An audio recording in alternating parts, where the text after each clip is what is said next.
जिस प्रकार माता अपने पुत्र को वस्त्र से ढक देती है, उसी प्रकार हे भूमि तुम भी सौ को अपने से आच्छादित कर लो।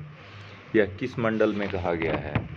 तो यह 10वें मंडल में कहा गया है। ठीक है, 10वें मंडल के किस सूक्त में जुआरी को संदेश दिया गया है कि अक्षशाला में मत जाओ, यानी कि जुआ घर में मत जाओ? तो 10वें मंडल के अक्ष सूक्त में कहा गया है। ठीक है,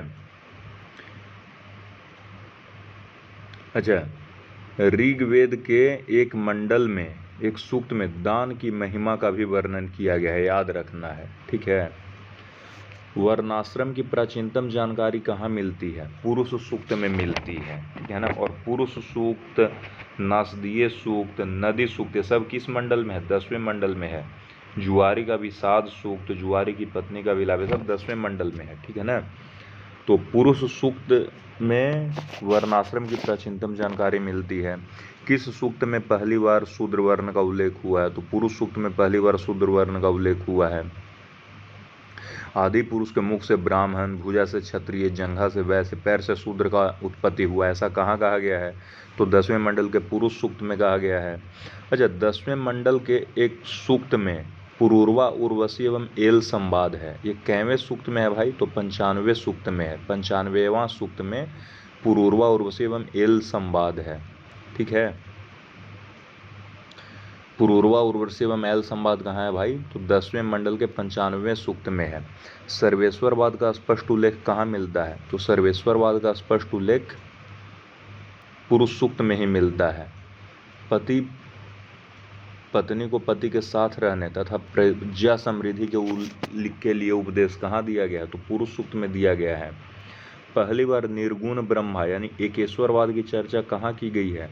तो 10वें मंडल के नासदीय सूक्त में। ठीक है ना, ब्रह्मांड की उत्पत्ति का दार्शनिक विवरण कहाँ दिया गया है? तो 10वें मंडल के नासदीय सूक्त में। किस सूक्त में बताया गया है कि सृष्टि की उत्पत्ति से पहले न सत था और न असत, न दिन था न रात? ये नासदीय सूक्त में बताया गया है। अच्छा, ऋग्वेद में एक हिरण्यगर्भ सूक्त है, उसका संबंध किस चीज से है?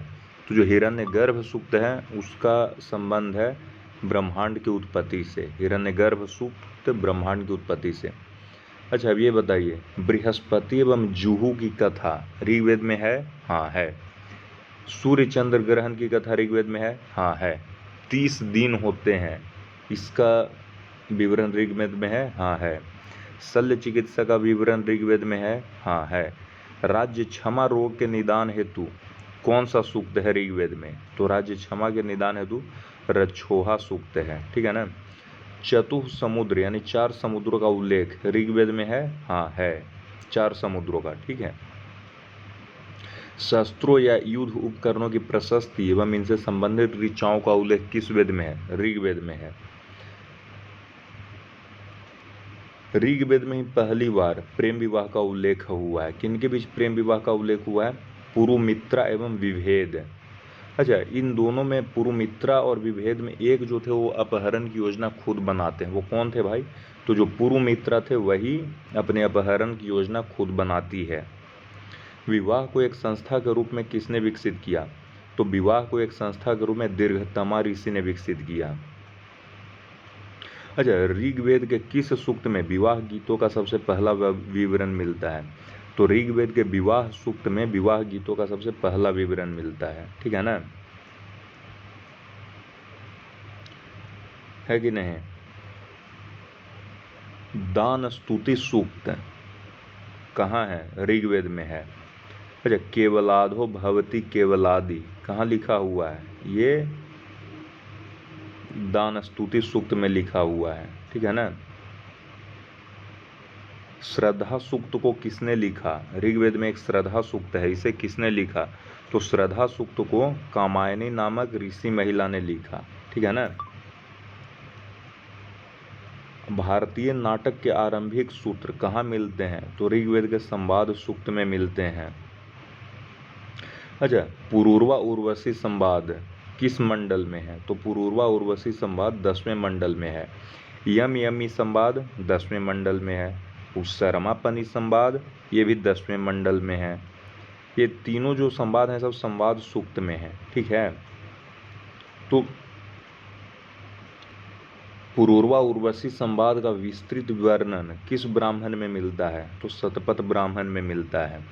अच्छा, कालिदास का कौन सा नाटक था वो पुरूरवा उर्वशी संवाद से ही लेकर बनाया गया है? तो कालिदास का एक नाटक था विक्रमोर्वशीय, वो पुरूरवा उर्वशी संवाद से ही बना है। तुम मेरे लिए मत रोवो, स्त्रियों का प्रेम चिरस्थायी नहीं होता, वे कठोर हृदय की होती है। कौन किससे कहता है? यह उर्वशी है, वो पुरूरवा से कहती है। अच्छा, यम यमी संवाद में यमी अपने भाई यम से प्रजनन के उद्देश्य से संभोग की विनती करती है। ठीक है, इसको यम क्या कहकर अस्वीकार करता है? यम यह कहकर अस्वीकार करता है, ऐसा करना रीत के विपरीत होगा तथा ऐसा करना वरुण मित्र के आदेशों का उल्लंघन होगा। शर्मापनी संवाद क्या है? इसमें शर्मा क्या कहती है? शर्मापनी संवाद, शर्मा जो है इंद्र की एक कुतिया है, वह आर्य लोगों के पराक्रम का गाथा गाती है और पनियों को धमकाती है ना। इस सूक्त में कुतिया शर्मा द्वारा दूत के कर्तव्यों का सुंदर वर्णन किया गया है। अगस्त और लोपामुद्रा संवाद कहाँ मिलता है? प्रथम मंडल में मिलता है। शर्मा और पनी का संवाद, वशिष्ठ और विश्वामित्र संवाद, देवापी और शांतनु आख्यान, सब ऋग्वेद में मिलता है। ठीक है।